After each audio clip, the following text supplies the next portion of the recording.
Hello there, Virgo sign. Welcome to your monthly reading. So this is your reading for the month of November, love reading for the Virgo sign. So Virgo, hindi lahat ng Virgo maka-resonate sa reading na to. So takes what resonates and leave the rest. Okay? Cross watchers, pwedeng kayo to at hindi sila Virgo sign. So put yourself in a situation kung saan kayo naka-resonate, guys. Kung hindi kayo naka-resonate sa reading na to, Leo, please do check your other placements. Your sun, your moon, your rising, your Venus sign. Dahil pwedeng doon kayo maka-resonate. Kahit hindi kayo naka-resonate kayo sa reading na to, still do check your other placement.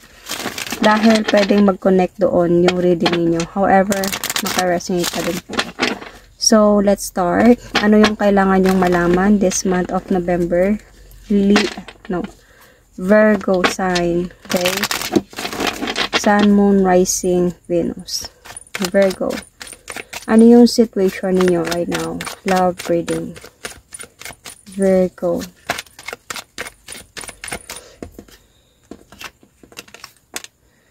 Ooh, Virgo, what is this? You are dealing with someone who doesn't care.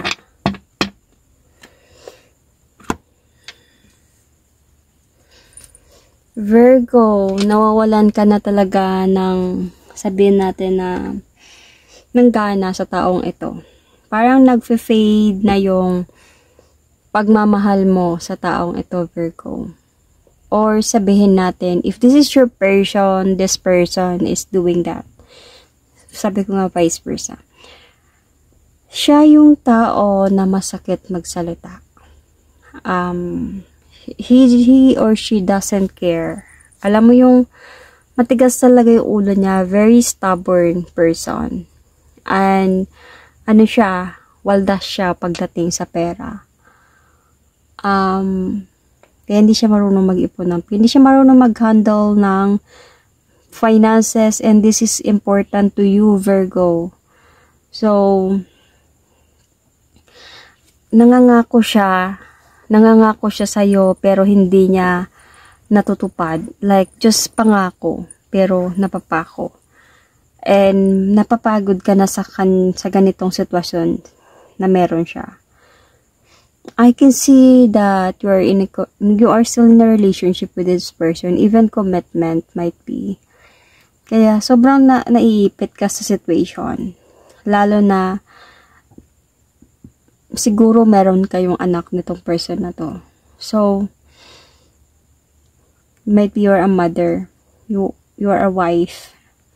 Nagiging practical ka lang sa situation, pero palagi na kayo nag-aaway. Natatrap ka. Kaya nga baka nga, committed ka sa taong ito. Hindi ka makaalis-alis. Pero wala ka na talagang gana sa kanya, honestly.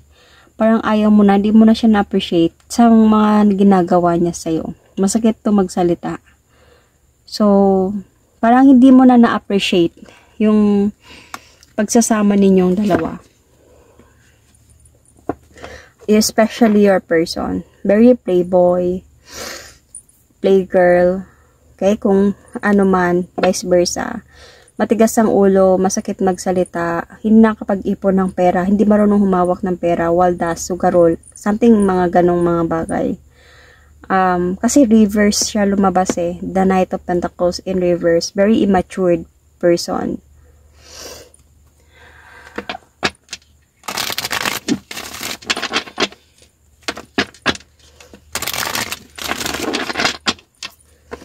So, ano yung nararamdaman niya para sa'yo?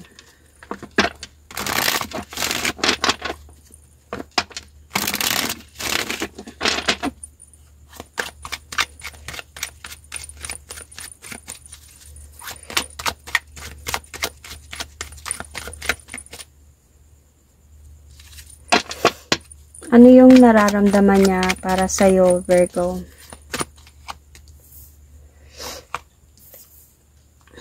See, you might be married. You might be married. Kaya hindi ka makalis-alis, sobrang trap ka.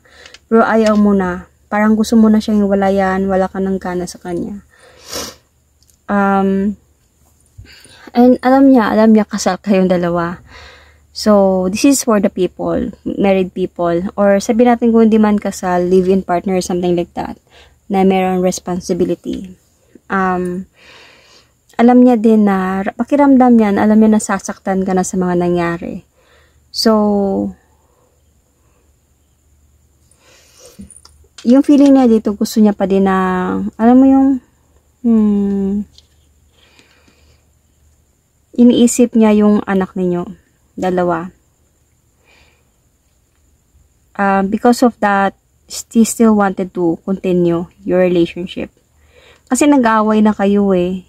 So, he's just still waiting for the enlightenment of his life. However, gusto niya na din magbago. Gusto niya na ng changes. Natatrap din siya sa mga nangyayari. Honestly, nasasaktan din siya. Somehow, sometimes, naiisip niya na kung hindi na talaga kayo magiging okay, kung palagi na lang kayo nag-aaway, naiisip din niya na hiwalayan na lang. Pero, naisip niya yung responsibility na meron kayo. So, may mga kasi, andun siya sa point sa feeling niya na gusto niya nang bumitaw pero parang hindi lang muna kasi may anak siguro kayong dalawa. Or baka young pa talaga yung bata, something like that.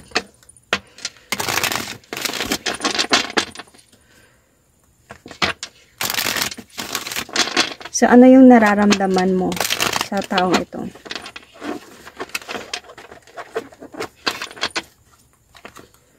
So, very few Virgo people lang ang maka-resonate ng reading na to.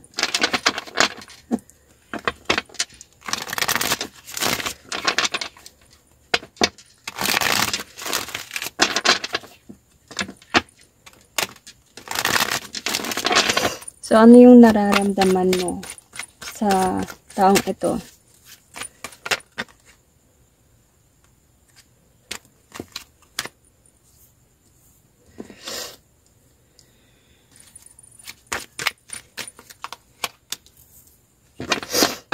Oh, Virgo, I can see. Kaya pala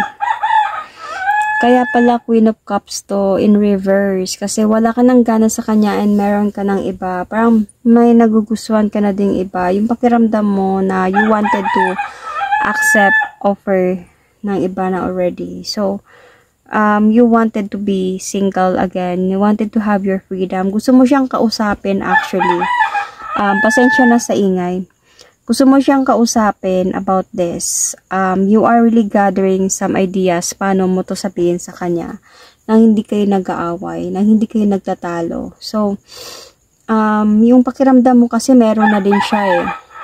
Yun, parang pakiramdam mo na meron na din siya. Na parang gusto niya na din na ng separation, you know. Gusto niya mag-usap kayo ng masinsinan, na maayos. Kasi pareho na kayong walang nararamdaman. Feeling ko kasi, sa kanya, a bit of, meron pa naman, pero tanggap niya, okay lang sa kanya if ever. Sa'yo, wala ka na talagang naramdaman. Kasi parang nawalan ka na ng gana. And gusto mo siyang kausapin na parang hiwalay na lang tayo. Kasi parang wala din mangyayari. Feeling ko, nagkakaroon ka na din ng interest sa iba. Dahil nga hindi mo na siya na-appreciate.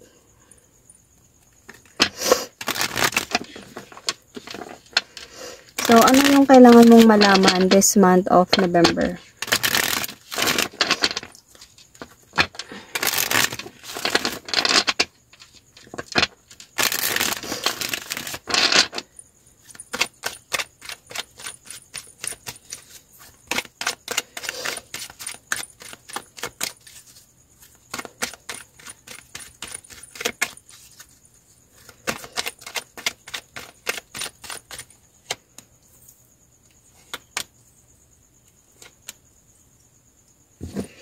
Meron na talaga siyang iba.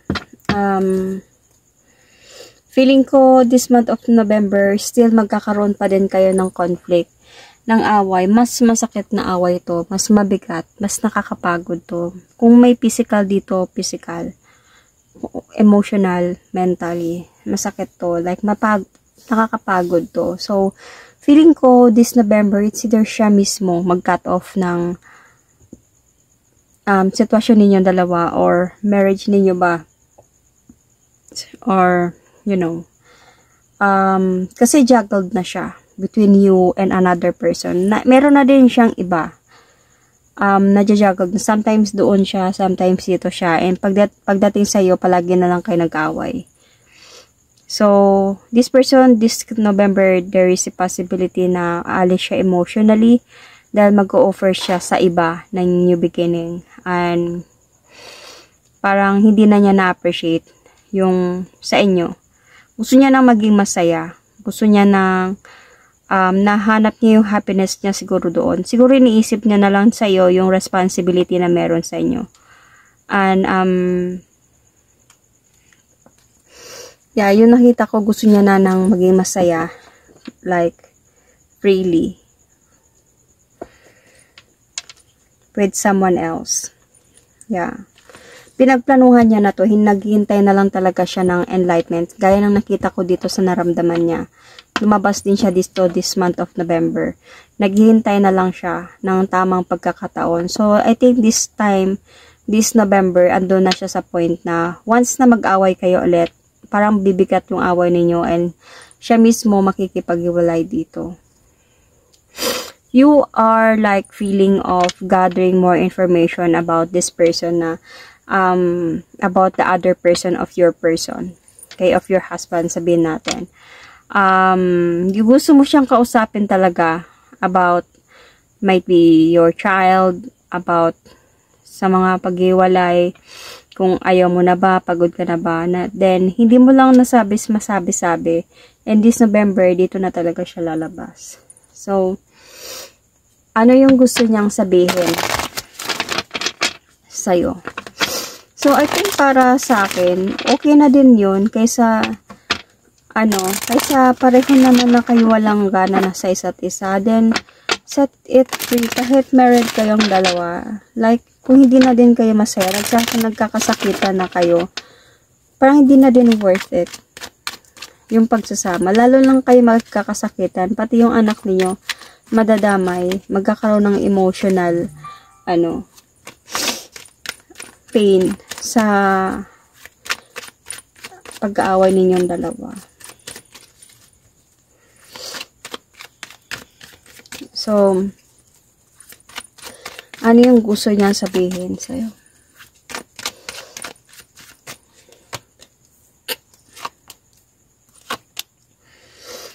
Honestly, hindi ako nakatulog sa kaisip sa desisyon na gagawin ko. Sobrang na-stress na kasi ako. Gusto ko na ng peace of mind. Honestly, nalulungkot naman ako sa desisyon na gagawin ko. Alam ko din na napapagod ka na din. Napapagod na din ako. Toxic na talaga yung sitwasyon natin at kailangan nang tapusin to. Nandun na ako sa point na nakapag-isip-isip na ako. Namulat na ako sa katotohanan na iba talaga yung mahal ko. Huwag kang mag-alala sa responsibility na meron tayo. Hindi ako tatalikod bilang ama ng anak natin. Magulang pa din tayo ng anak natin or mga anak natin. At hoping na kahit maging magkaibigan tayo para sa kanila, gagawin ko yon.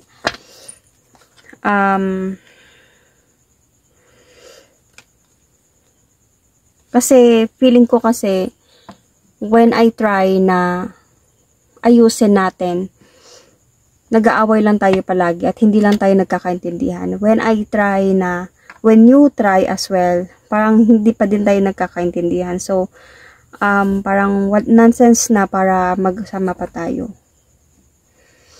So, yun, Virgo. You might be dealing here with Taurus sign,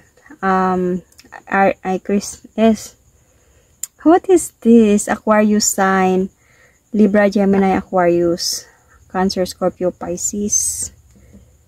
You might have a Pisces in your chart, or you might have a Cancer, Scorpio, Pisces. Mabigat to sa chart mo. Check your placement. Okay? So, that is my reading for you. Thank you and God bless.